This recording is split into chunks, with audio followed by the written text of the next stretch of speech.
Assalamualaikum warahmatullahi wabarakatuh. Perkenalkan, saya Zenata Apple dari Program Studi Sistem dan Teknologi Informasi Institut Teknologi Bandung.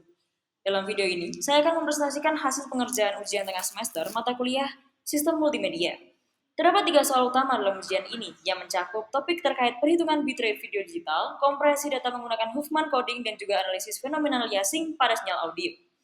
Video ini akan memaparkan proses penyelesaian setiap soal secara sistematis dan rinci. Mari kita mulai dari soal pertama. Soal pertama. Pada soal ini, diberikan spesifikasi sebuah TV OLED 4K dengan refresh rate sebesar 60 fps dan menggunakan skema chroma subsampling 420. Langkah pertama adalah memahami resolusi 4K, yaitu sebesar 3840 dikali 2160 pixel per frame. Dan dalam skema 420, channel luminance dikodekan secara penuh, sementara dua channel luminance masing-masing dikodekan dengan seperempat dari data luminance. Maka dari itu, berapa bitrate-nya?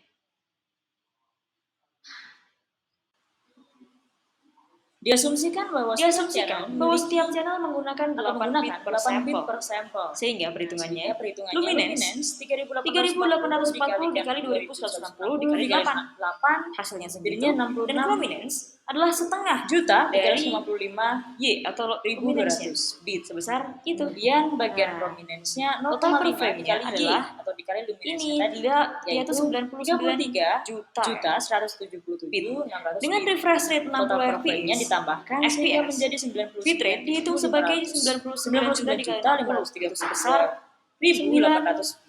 Dengan refresh rate 5,97 fps bitrate dihitung sebagai total per frame-nya dikali 60 transmisi video 4K sekitar kompresi membutuhkan bandwidth yang sangat 5 miliar. Oleh karena itu, yaitu penggunaan kompresi video seperti HEVC sangat penting dalam aplikasi praktis.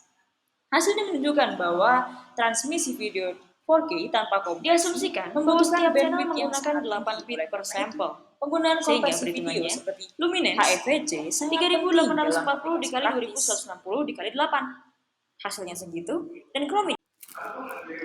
Pada soal kedua, diminta untuk mengkompresi sebuah string menggunakan algoritma Huffman coding, yaitu 5 karakter nama pertama. Di sini namaku adalah Zenata Apple, jadi kita ambil Z-nya aja, Z strip STI, strip STI, strip ITB. Nah, langkah pertama, terdapat 18 karakter. Berikut tabel frekuensinya, seperti berikut. Bisa dilihat. Nah, nextnya kita bisa mengurutkan terlebih dahulu. Ada apa aja, yaitu ZHANB yang dengan memiliki frekuensinya 1, dan ES frekuensinya 2, TI dan strip frekuensinya 3.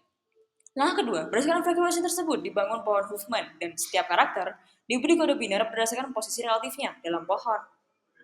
Kebetulan aku ambil ketika atas itu 0 dan bawah itu 1. Jadi hasilnya sebagai berikut. Ini dia hasilnya. Lebih jelasnya kita next lagi. Nah, ini dia. Kita bisa lihat di sini ada frekuensi, terus ada Huffman code dan juga ada panjang code, yaitu panjang dari kode Huffman-nya, dan jumlah bit. Jumlah bit ini adalah merupakan panjang code dikalikan dengan frekuensinya. Sehingga kita peroleh paling akhir nih, panjang bitnya ada berapa? Nah, rata-rata panjangnya, total panjang bit ini memiliki 58 bit untuk 18 karakter. Sehingga rata-rata panjang bitnya adalah 58 dibagi 18, yaitu 3,222 bit karakter. Gak berhenti itu aja. Ternyata kita masih ada soal selanjutnya, yaitu ukuran bit jika 1000 karakter. Tentu aja tinggal dikalikan 1000, yaitu 3220. Dan jika rasio kompresinya berapa? Awalnya adalah 8 dikali 1000, karena kan hasilnya 8 bit ya. 8 kali 1000 sama dengan 8000, yang otomatis ketika dikompresi menjadi 3222. Sehingga jika dihitung-hitung berapa hasil kompresinya, mereka mengkompresi sebesar 40,25%. Keren kan? Nah, keuntungan dan keterbatasan Huffman coding ini tuh ada bermacam-macam ya. Contohnya, keuntungannya adalah kompresinya lossless, sehingga tidak ada data yang hilang. Dan sangat efektif bila frekuensi karakter tidak merata. Tapi keterbatasannya adalah kurang efektif kalau data yang didistribusi tadi karakternya merata. Tidak cocok juga untuk data real time yang berubah secara dinamis. Nggak berhenti di situ aja, abis di encoding, kita tentunya balik lagi ke decoding dong ya. Nah, ketika di decoding, kita balikin lagi menggunakan kode yang udah kita bikin dan menjadi seperti ini. ZN, STI, ZN strip, STI, strip, stay, strip, ITPI. Itu aja dari nomor 2. Nah, kita memasuki soal ketiga, yaitu soal terakhir yang berkaitan dengan sampling audio dan fenomena aliasing per nada-nada dari tangga nada C mayor. Nah, tangga nadanya itu kayak gimana? Bisa kita lihat di tabel berikut, frekuensinya sebagai berikut. Do, re, mi, fa, sol, la, si, do. Nah, terdapat dua mode sampling, yaitu mode A 800 Hz dan mode B 1000 Hz. Kira-kira Nyquist limitnya berapa ya? Nah, tadi balik lagi bahwa kalau misalnya aliasing terjadi ketika melebihi dari Nyquist limit, kita ambil Nyquist limit itu minimal banget lah bagi dua ya dari mode sampling rate-nya. Ketika 800 dibagi menjadi 2 jadi 800. Ketika melebihi 400 maka akan menjadi aliasing. Begitu juga 1000. Jika 1000 maka 500. 500 apabila melebihi 500 akan terjadi aliasing. Kita bisa lihat di sini maka di bagian la si do akan terjadi aliasing karena dia melebihi 400. Sedangkan di mode B di bagian do akan terjadi aliasing karena melebihi 500. Nah, apakah nada yang dihasilkan masih sama? Tentu tidak. Aliasing menyebabkan frekuensi yang terdengar lebih rendah dari frekuensi aslinya, sehingga nada menjadi false. Dan apa akibatnya terhadap musisi atau pengguna jelas sangat-sangat berakibat ya. Karena nada tidak sesuai ekspektasi, sehingga instrumen terasa tidak sinkron. Dan musisi bisa sangat-sangat bingung ketika tuning atau memainkan musik. Dan pendengar tentunya akan merasa lagu ini menjadi aneh, bahkan tidak enak didengar. Begitu. Nah, kemudian ini sebenarnya saya sudah membuat simulasi sederhana menggunakan Python di Google Colab yang menghasilkan nada LA yang 440 Hz dengan dual sampling rate. Nah, kita bisa lihat ya. Tuh.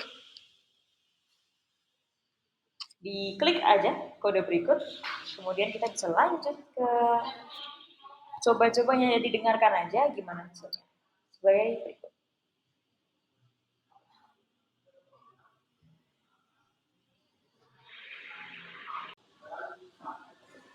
Aku mau share screen dulu.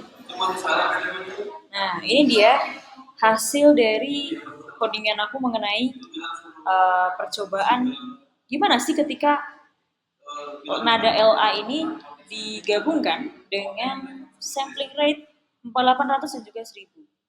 Mari kita coba ya. Sudah terdownload masing-masing semuanya. Gimana? Mari kita dengarkan. Semoga teman-teman juga bisa mendengarkan langsung.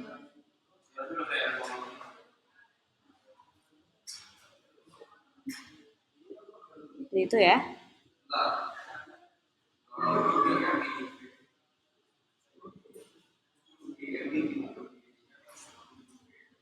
Ini yang kedua.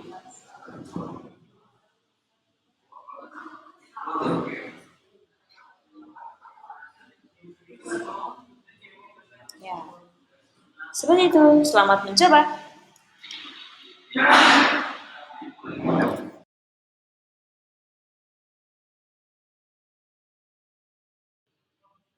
Demikian pemaparan saya terkait ujian tengah semester mata kuliah Sistem Multimedia. Melalui ketiga soal tersebut, saya mendapatkan pemahaman yang lebih mendalam mengenai 1. Struktur data digital seperti video dan audio. 2. Teknik kompresi berbasis karakteristik data.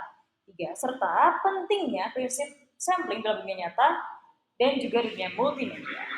Terima kasih atas perhatian dan waktunya. Semoga video ini bermanfaat dan dapat menjadi referensi pembelajaran bagi rekan-rekan semua. Wassalamualaikum warahmatullahi wabarakatuh. Sampai jumpa di event selanjutnya.